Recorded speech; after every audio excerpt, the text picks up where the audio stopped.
جو تمہیں بتایا جاتا ہے وہ یہ تھا کہ اسے یعنی موسیٰ کو صندوق میں رکھو، پھر اس صندوق کو دریا میں ڈال دو تو دریا اس کو کنارے پر ڈال دے گا اور میرا اور اس کا دشمن اسے اٹھا لے گا۔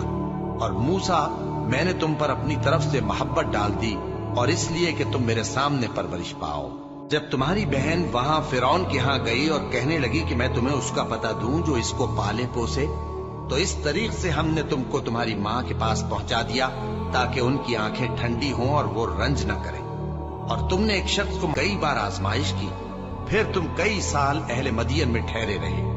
پھر اے موسیٰ، تم ایک اندازے پر آ پہنچے اور میں نے تم کو اپنے کام کے لیے بنایا ہے، تو تم اور تمہارا بھائی دونوں ہماری نشانیاں لے کر جاؤ اور میری یاد میں سستی نہ کرنا۔ دونوں فرعون کے پاس جاؤ کہ وہ سرکش ہو رہا ہے، اور اس سے نرمی سے بات کرنا، شاید وہ غور کرے یا ڈر جائے۔ دونوں کہنے لگے کہ اے ہمارے پروردگار، ہمیں خوف ہے کہ وہ ہم پر زیادتی کرنے لگے یا زیادہ سرکش ہو جائے۔ اللہ نے فرمایا کہ ڈرو مت، میں تمہارے ساتھ ہوں کہ سنتا اور دیکھتا ہوں۔ اچھا تو اس کے پاس جاؤ اور کہو کہ ہم آپ کے پروردگار کے بھیجے ہوئے ہیں، تو بنی اسرائیل کو ہمارے ساتھ جانے کی اجازت دیجیے اور انہیں عذاب نہ کیجیے۔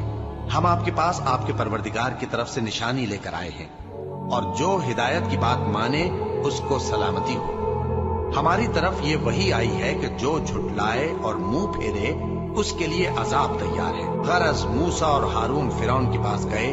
اس نے کہا کہ موسیٰ، تمہارا پروردگار کون ہے؟ کہا کہ ہمارا پروردگار وہ ہے جس نے ہر چیز کو اس کی شکل و صورت بخشی، پھر راہ دکھائی۔ کہا تو پہلی قوموں کا کیا حال ہوا؟ فرمایا کہ ان کا علم میرے پروردگار کو ہے جو کتاب میں لکھا ہوا ہے۔ میرا پروردگار نہ چوکتا ہے نہ بھولتا ہے۔ وہ وہی تو ہے جس نے تم لوگوں کے لیے زمین کو فرش بنایا اور اس میں تمہارے لیے رستے بنا دیے اور آسمان سے پانی برسایا، پھر اس سے مختلف نباتات پیدا کی کہ خود بھی کھاؤ اور اپنے مویشیوں کو بھی چراؤ۔ بے شک ان باتوں میں عقل والوں کے لیے بہت سی نشانیاں ہیں۔ اسی زمین سے ہم نے تم کو پیدا کیا اور اسی میں ہم تمہیں لوٹائیں گے اور اسی سے ہم تمہیں دوسری دفعہ نکالیں گے۔ اور ہم نے فرعون کو اپنی سب نشانیاں دکھائیں، مگر وہ تکذیب اور انکار ہی کرتا رہا۔ کہنے لگا کہ موسیٰ، کیا تم ہمارے پاس اس لیے آئے ہو کہ اپنے جادو کے زور سے ہمیں ہمارے ملک سے نکال دو؟ تو ہم بھی تمہارے مقابل ایسا ہی جادو لائیں گے، تو ہمارے اور اپنے درمیان ایک وقت مقرر کر لو کہ نہ تو ہم اس کے خلاف کریں اور نہ تم، اور یہ مقابلہ ایک ہموار میدان میں ہوگا۔